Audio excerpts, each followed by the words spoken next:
Welcome to Advisor Talk with Frank LaRosa. Brought to you by Elite Consulting Partners, it's the only podcast offering unfiltered guidance and direct advice for all things concerning financial advisors, RIAs, and the practitioners in the wealth management business. Learn more and subscribe today at eliteconsultingpartners.com/podcast. And now, here's your host, Frank LaRosa. Hey everybody, welcome to Advisor Talk with Frank LaRosa. I'm your host, and once again I'm joined by Elite Consulting Partners Director of RIA Services, Vince Leto. Vince, what's cooking? Oh, just another wonderful morning here in Jersey. It's all good. Awesome. It's nice. It's freezing outside. A little snow and ice, but no biggie. Never hurt anybody, right? Anyway, so welcome back to the show. If you listened to our previous episode, we were talking about the RIA basics and the sort of what does an RIA mean and what is an IAR and all that, and what is a hybrid, all of those things. So welcome back to the show. If you missed that show, you want to go back to that show and check it out. So today we're really going to talk specifically about is an RIA structure the right structure for you in setting up the next sort of phase of your career, right? If you're at a wirehouse firm and you're looking to get away from the wirehouse for whatever reason, we're not going to pick on wirehouses today, well, maybe a little bit, but we have clients tell us, I'm thinking about going RIA, and then we get into this conversation about, well, what do you know about it? Why? They don't necessarily know the answers to those questions, or, well, I'm at 60 million and I want to go RIA, or I'm at 100 million or 90 million and I want to go RIA because I hear that's where I make the most money, right? All these things are sort of are correct and not correct. So Vince, in your experience, you've been doing this a long time, right? Just why does someone, generally speaking, want to go RIA, right? Yeah. And why shouldn't? And then what are in your mind the parameters of what makes sense and what doesn't make sense? Well, I think too, and like you're kind of talking about wirehouses, right, or IBDs. I think they're crucial to the industry, right? There were advisors typically start. That's where I started my career in the financial world, right? So working as a retail rep at Morgan Stanley and trying to build a book and selling preferreds and IPOs that they had available. So it was great. It was a great training world to learn about the business, learn about finance and cold calling, right? How to build a book, right? But there becomes a point where you become more and more successful. And I used to explain it to advisors that you're at the point where the firm needs you more than you need them, right? In the beginning of your career, you need a big firm to establish your book, and right? Systems. It helps, right? But you're at a revenue point, or you've built a book to 100, 200, 300, whatever the number is, right? And you get to the point where they need you more than you need them.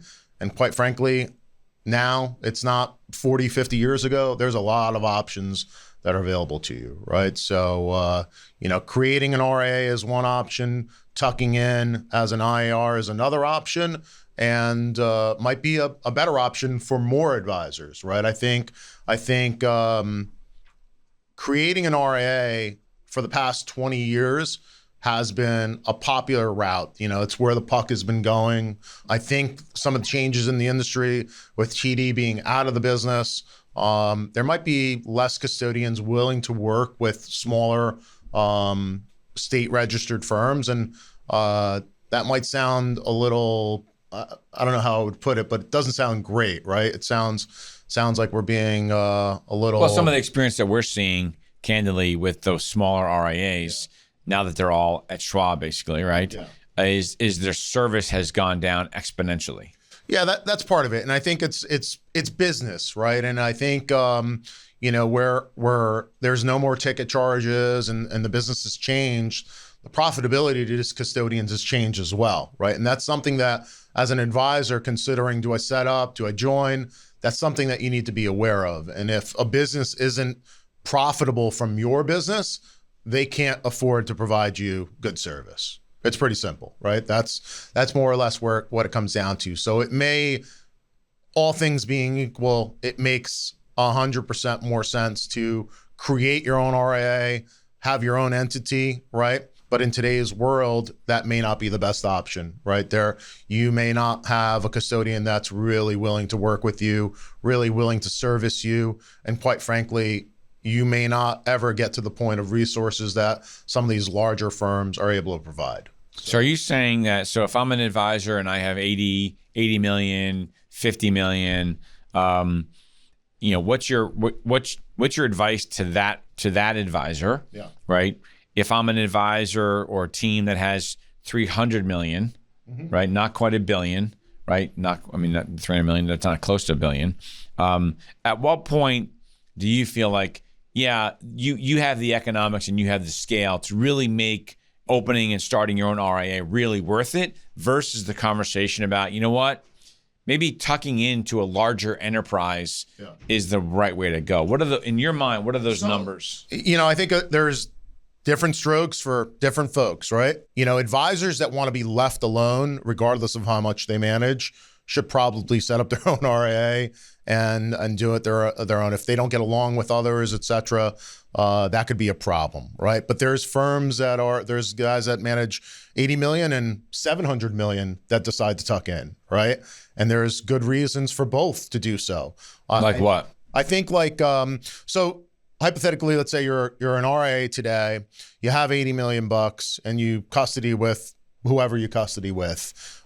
You may have a junior partner and you think that junior partner is your succession plan. A lot of advisors do. Some don't even have a junior partner to be their succession plan, right? And most other advisors don't even have a buy-sell agreement with anybody else as a fail-safe in case something happens to them and they need to exit the business, right? Successor. And it's kind of odd in a business where you're planning your clients' wealth and their well-being, that this business that you built is worth something and you don't have an insurance policy on this business.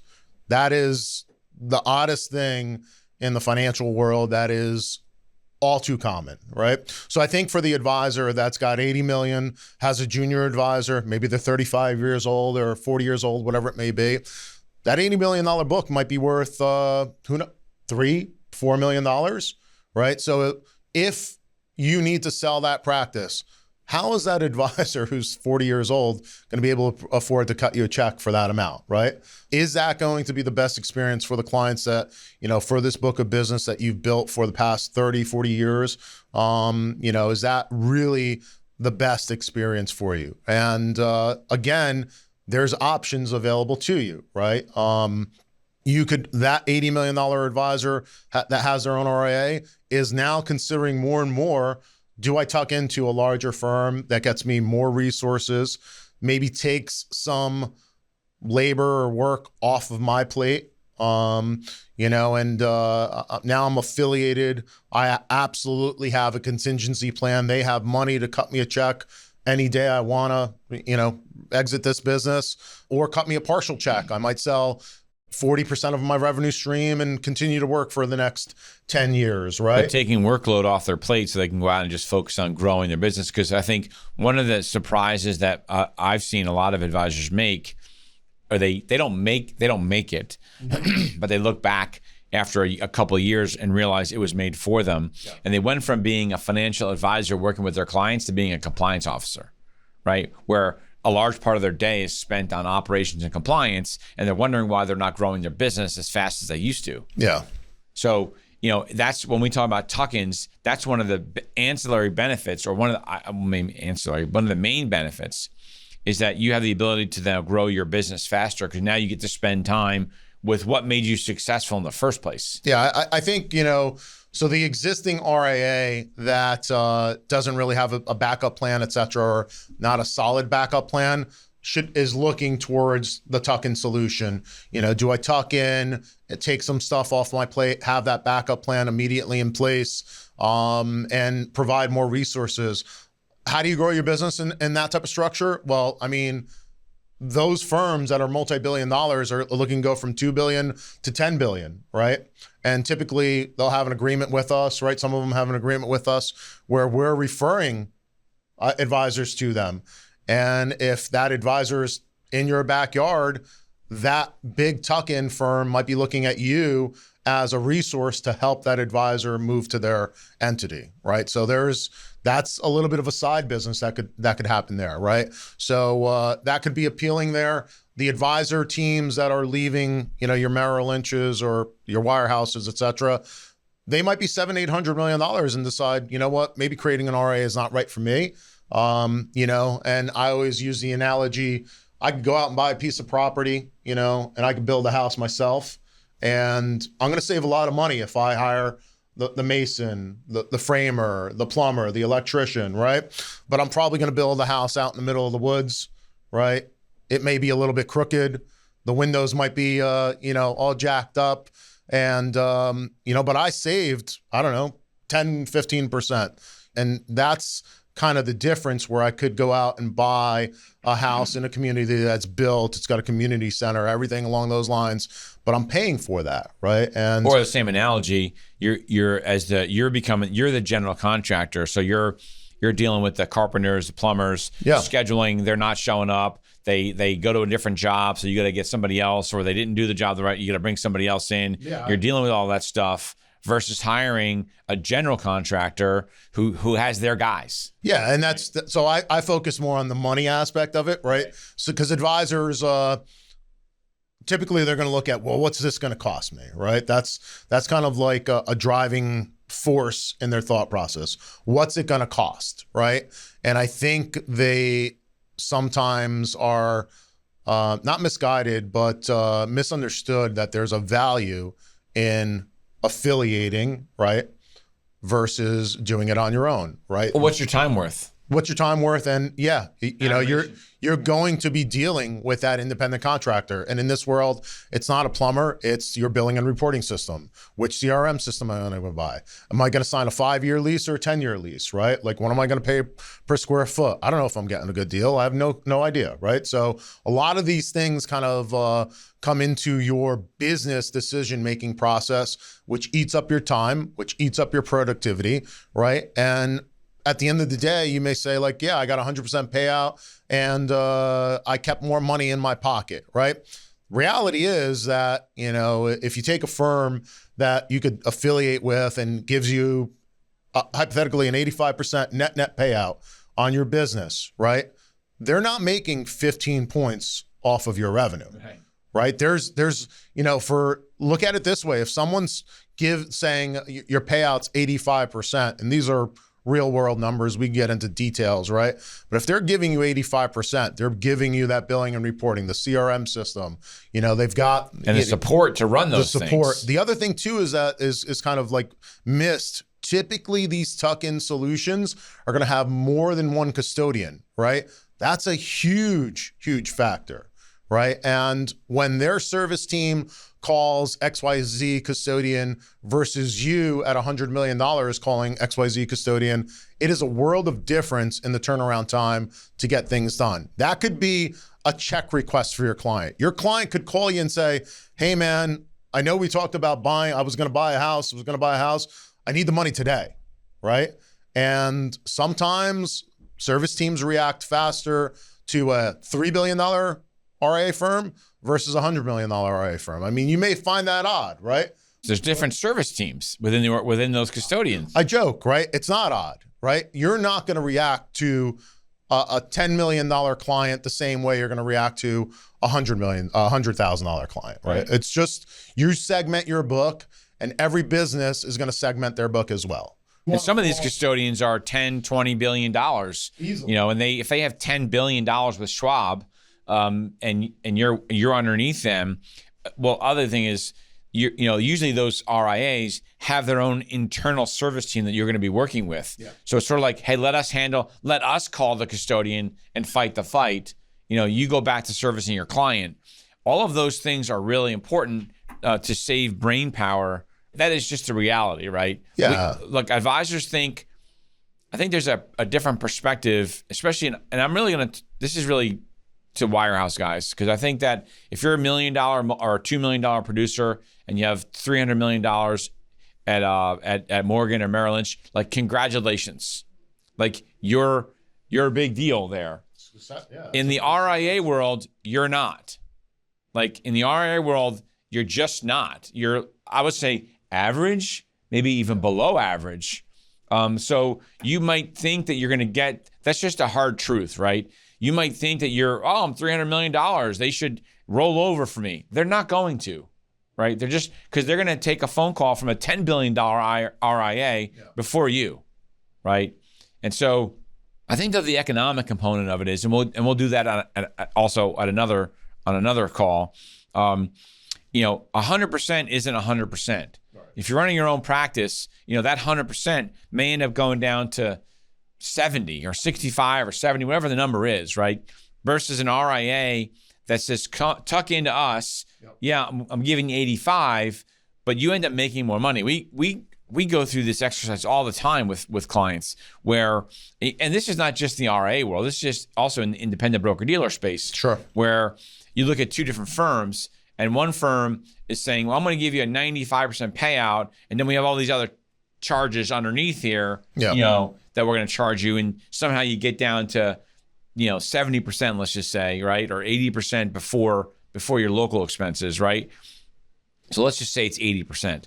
And then another firm says, well, we're going to give you 80% all in, right? And advisors, for whatever reason, have a hard time psychologically understanding the difference, right?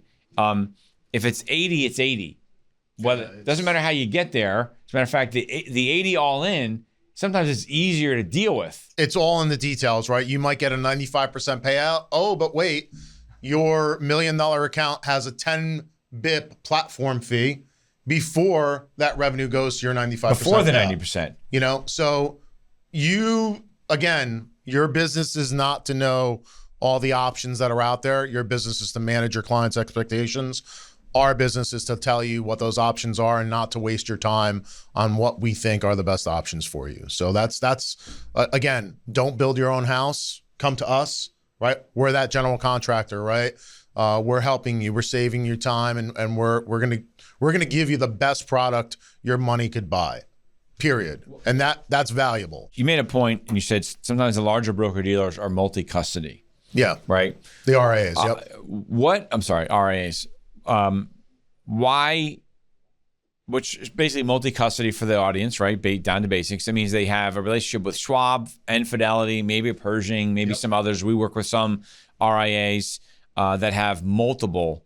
They work with Goldman Sachs and firms that you don't realize have custodial businesses. Yep. We work with them. So again, you don't know what you don't know. Well, we know. But what's the importance of working with a firm that has multiple custodians?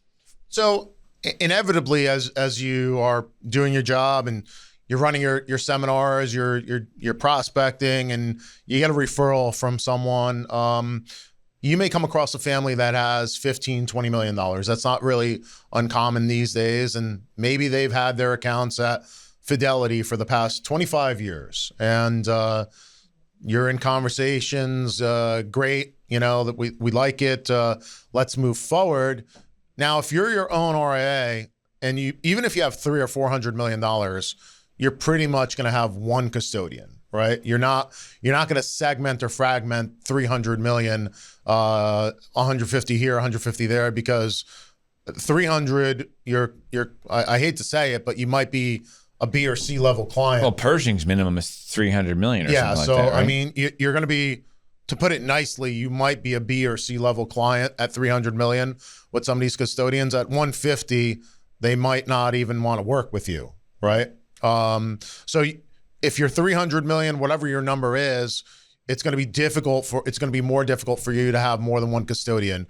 Now, fast forward, you have $25 million opportunity. You custody with Schwab, and that account is at Fidelity. They don't want to move Fidelity. If you're part of, they're like, we love you, but we don't want to leave Fidelity, let alone go through the ACAT process and all that stuff. If you're tucked in under a multi-billion-dollar RIA, they're going to have a relationship with Schwab, Fidelity, Goldman, and you're going to call your contact and say, hey, man, I need a rep code with Fidelity. I'm taking over an account. Can you get that set up for me? And by the power of their numbers, that's an easy decision. That's an easy call for them, right? So you're saying that the client doesn't have to, so when they get a rep code, what happens with that account? at Fidelity.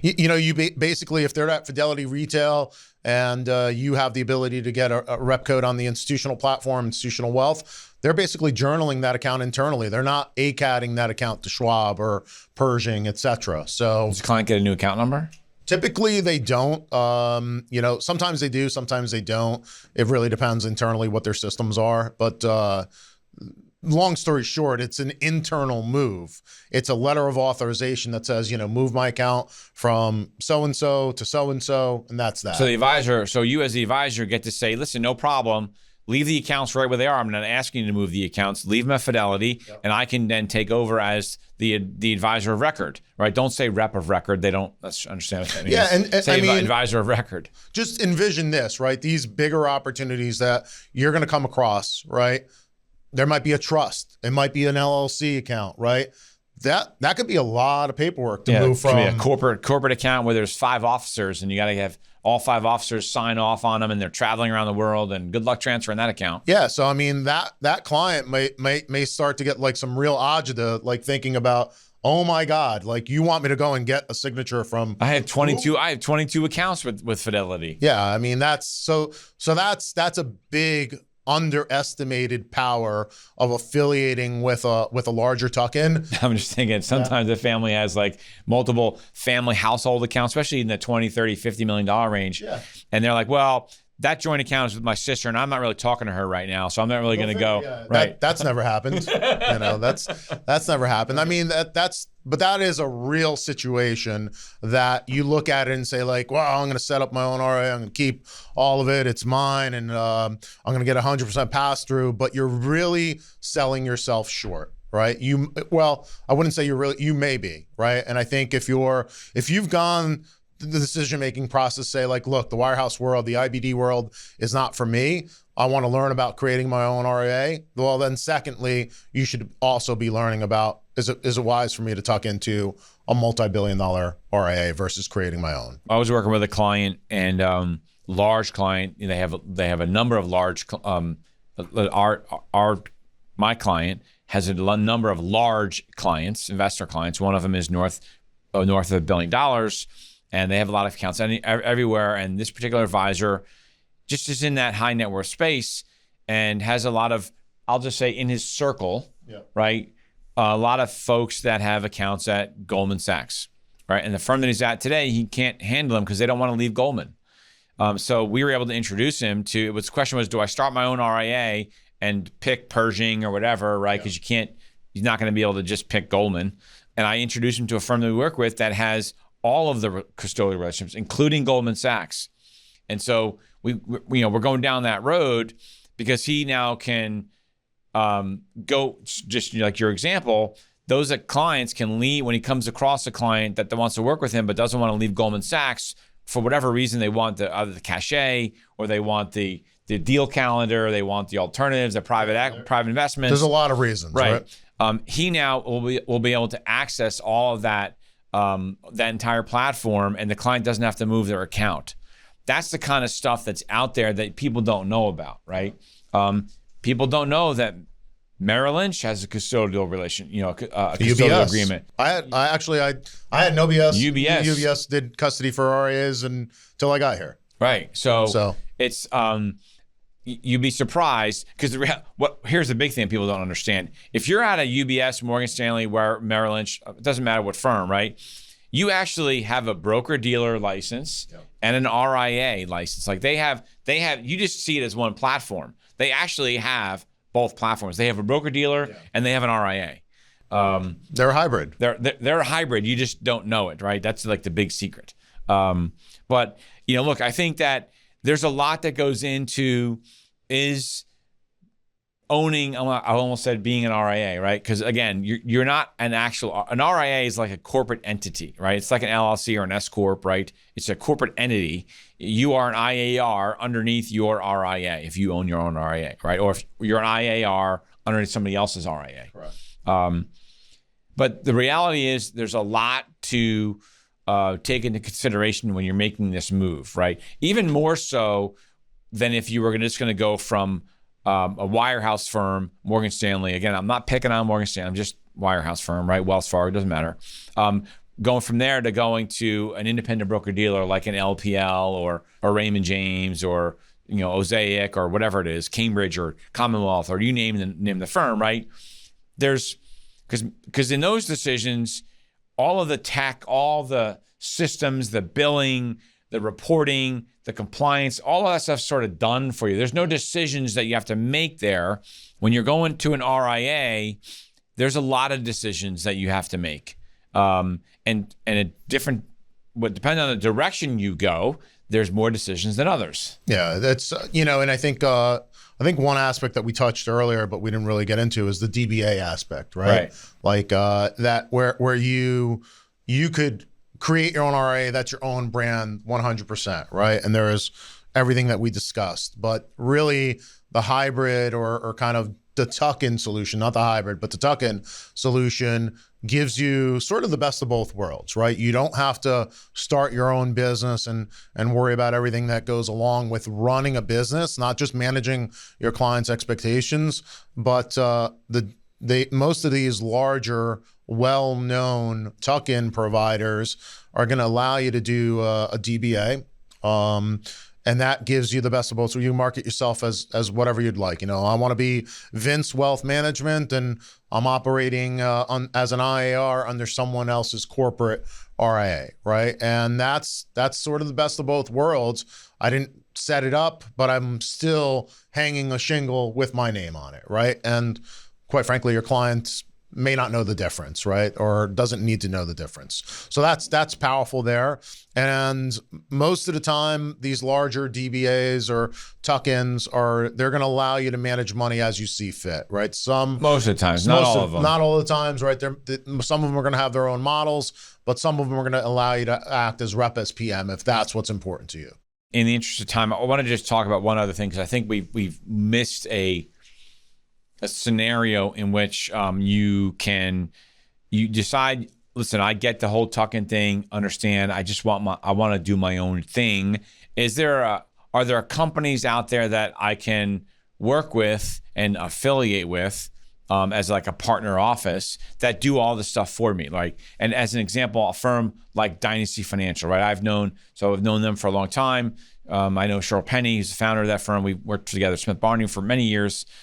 Great organization. What do those types of firms do for you? How do they play a role in this whole sort of this landscape here? So firms like that could play a number of roles, but let's say, they're a back office provider, right? They're kind of like a service provider that is an intermediary where you could set up your own RIA, but use all the knowledge and expertise that a Dynasty has over doing it for X amount of years, working with, I don't know how many firms they work with, but probably over 50 that are affiliated with them. They're tremendously successful. So again, there's value in partnering with a firm like that, whether it's simply as a back office provider or you actually tuck in under their corporate RIA. Right, because they're going to help you set up your RIA.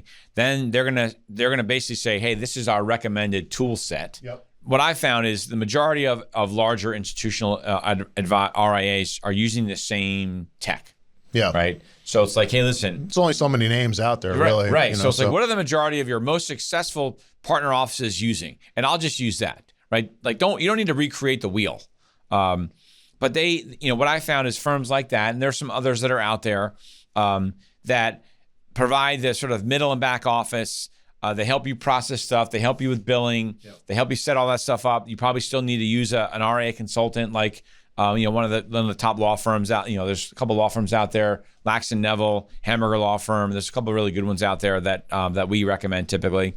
But then they also enable you to help with lending situations, right? If you have a more sophisticated client base where you need to be more creative in terms of where you're going for lending or private equity deals, they bring that kind of stuff. They're bringing that intellectual capital to the table, so because again, you don't know what you don't know. So lean on someone like that. Now there's a cost to it. Yeah. It's like they're like the general contractor. So basically, again, I think advisors are some of them are very analytical, right? And they're looking at the actual dollars and cents. What's this going to cost me? And I think from a certain perspective, I mean, I grew up in New Jersey, right? I'm a North Jersey guy. I always look at sometimes, what's the angle on this, right? How are you trying to make $1 off of me, right? Right. Yeah. And I think like a lot of advisors, some of them are more professional about going about that, or some of them aren't, right? They get to the point, and we can appreciate that. Yeah. But I think like there's an aspect that, if you make $1 off of my business, man. Yeah, take it from me. Yeah, like, you're stealing, right? Right. And meanwhile, they've been in the Wirehouse world for, I don't know, 30 years, et cetera, right? Yeah, it's kind of, but there's a value in it, right? And I think some advisors may have heard stories where, you join a firm like a Dynasty as a back office provider or some of the others, and then they kind of say like, oh man, this is pretty expensive, I could replace this after using them for 2-3 years. And I think I've heard 1 or 2 of those stories, right? And I think you might be able to replace it, but you're definitely not doing the same level of work. You're not adding the same level of professionalism, and you're not giving your client the same exact experience. And there might be a situation where, again, we might refer someone to a Dynasty that's in your backyard that has $150 million, doesn't want to create their own RIA, needs office space, right? Right. And you're missing out on that opportunity. If you think those opportunities aren't real, you haven't sat here for every a week. month or 2 like I have, and it's pretty busy here, right? And there's opportunities that pop up every single day. They may not be exactly in your backyard, but one day they will be, and that's a big value add. Well, what happens there is, and we come across these opportunities all the time. We have a fairly robust M&A business. When you come across a seller, right, they're going to look at your business, right? Whether it's a newly found RIA, right? They're going to look at your business. They're going to start asking questions about your service model and how much support do I get, and what's your technology. And if you don't have that stuff buttoned up, and you're $100 million or $200 million, and that seller is also looking at a firm. And we'll stay on the Dynasty thing for a minute, right? And that seller is also looking at a $500 million, $600 million RIA that's on the Dynasty platform. You're going to lose, right? Other than if it's a cultural thing and you have an office 3 minutes from the advisor and whatever, you're generally not going to be able to compete with the advisor that's working with Dynasty because of the platform and the service model that Dynasty that RIA is bringing to the table. And that's the kind of stuff. So when we talk about strategically thinking about what you're trying to get accomplished, you need to be thinking about where you are going. One of the questions I ask advisors all the time is, what do you want to be when you grow up, right? If you're $500 million today, where are you trying to go, right? Are you trying to get to $2 billion or $3 billion? Okay, you need a business model and an affiliation model that's going to help you get to that as fast as possible. Yeah, maybe you can do it by yourself, but it might take you twice as long. And so there's an opportunity cost there versus paying a little extra, working with whether it's Dynasty or some of the other firms. And the extra, you might be talking about like 2 to 3 bips. Right. It's right. Exactly. Like you're not, we're not talking about 10 or 15 basis. On $1 million in production, you're talking about like $20,000 or $30,000 a year. Yeah. Right. You could argue that you probably spend more money on lunch. Yeah. Right. Golf and whatever, yeah. Yeah, I mean, it's kind of that's where I think advisor here is, that's $30,000 more. I can't do that. Well, again, I think like there's maybe a little bit of coaching that needs to go through that. That I think again, advisors are kind of like thinking you're digging into my pocket, a little bit, right? It's a negative connotation, right? So the way as I'm learning as a business owner, right? I started Elite 12 years ago, and I came from the Wirehouse world.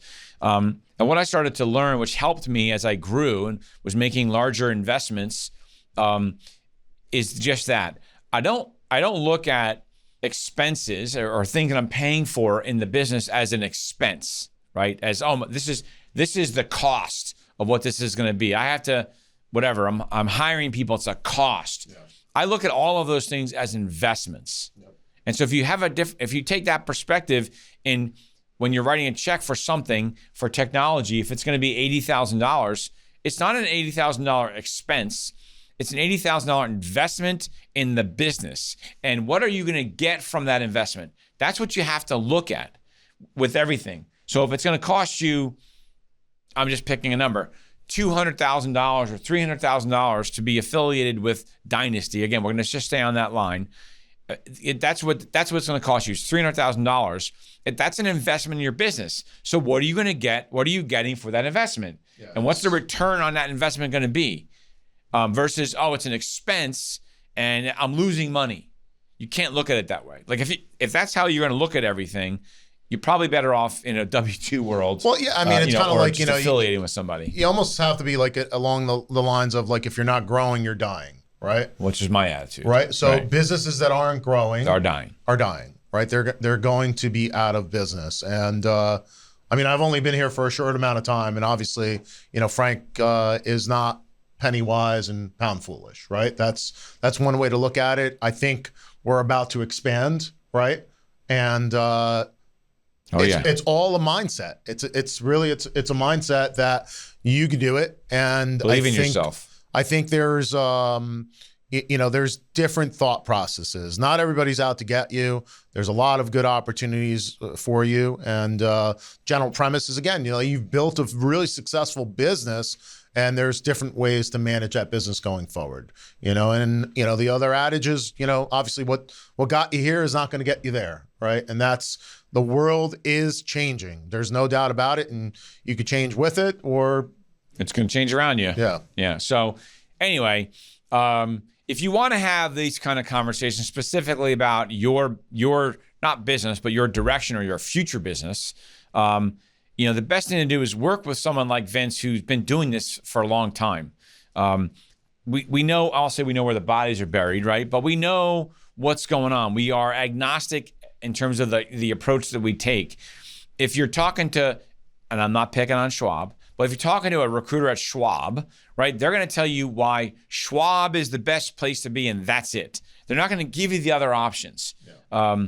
So we're here to sort of guide you along this path so that you don't make mistakes, because we've seen, and Vince has seen, especially in the RIA space, we've seen those mistakes being made by other people. And so why not learn from that experience, right? Why not learn from Vince's experience or my experience or somebody here at the firm, that this is all we do all day long, right? It's why your clients work with you, because all you do all day long is worry about their investments and worry about their retirement plan, worry about their goals and their estate plan. That's all you think about. That's all you do. That's why you're awesome at it.